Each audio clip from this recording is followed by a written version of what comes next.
Un 8 mars pas comme les autres.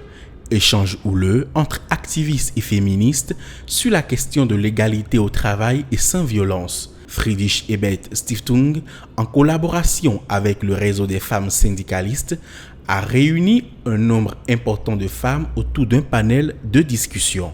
Nous nous sommes réjouis en fait des lois qui ont été durcies ces derniers temps en matière de violence en milieu de travail.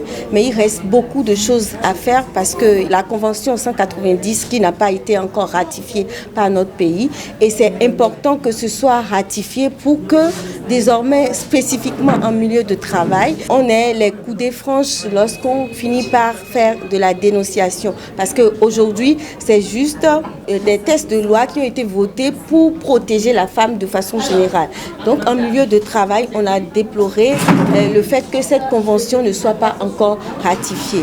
L'autre chose, c'est de constater aussi qu'en matière de culture de la dénonciation, il reste beaucoup à faire par les femmes qui sont harcelées. Il faut que de plus en plus elles osent en fait aller vers la dénonciation et que l'État mette en place quelque chose pour leur prise en charge au niveau économique, social et puis psychologique. On a retenu aussi que pour que les choses soient égalitaires en milieu de travail, il faut que les femmes que nous sommes mettent l'accent de plus en plus sur l'éducation familiale. Pour acter la lutte pour l'émancipation de la femme, l'Institut national de la femme a vu le jour le 21 juillet 2021.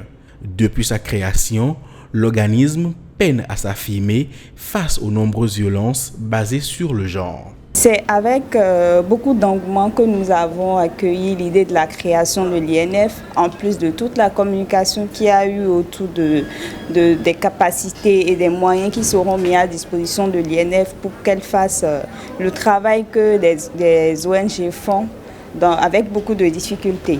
C'est pour cela que personnellement et pour bien d'autres organisations et associations de féministes, ça nous met beaucoup mal à l'aise que depuis des mois que l'INF a été créé avec des nominations, il n'y a pas du tout d'activité. Alors que tous les jours que Dieu fait, vous entendez des cas de viol de jeunes filles à Abomey-Calavi, à Cotonou et un peu partout, que ce soit à la maison, sur le chemin de l'école ou dans les milieux de travail. Et donc nous ne comprenons pas en quoi l'INF peut manquer de matière sur lesquelles travailler au point où des mois après la nomination, on n'a rien. Et il y a quand même un certain nombre de démarches qui peuvent déjà être menées. Par exemple, créer une page sur Facebook qui permette aux victimes de pouvoir les contacter, mettre en lien un numéro standard qui permette aux victimes de pouvoir les contacter et mener quelques petites actions qui nous permettent de savoir que la machine est en marche. À compétences égales, chances égales, salaires égaux. Le mot d'ordre est ainsi lancé, il faut donc parer au plus pressé.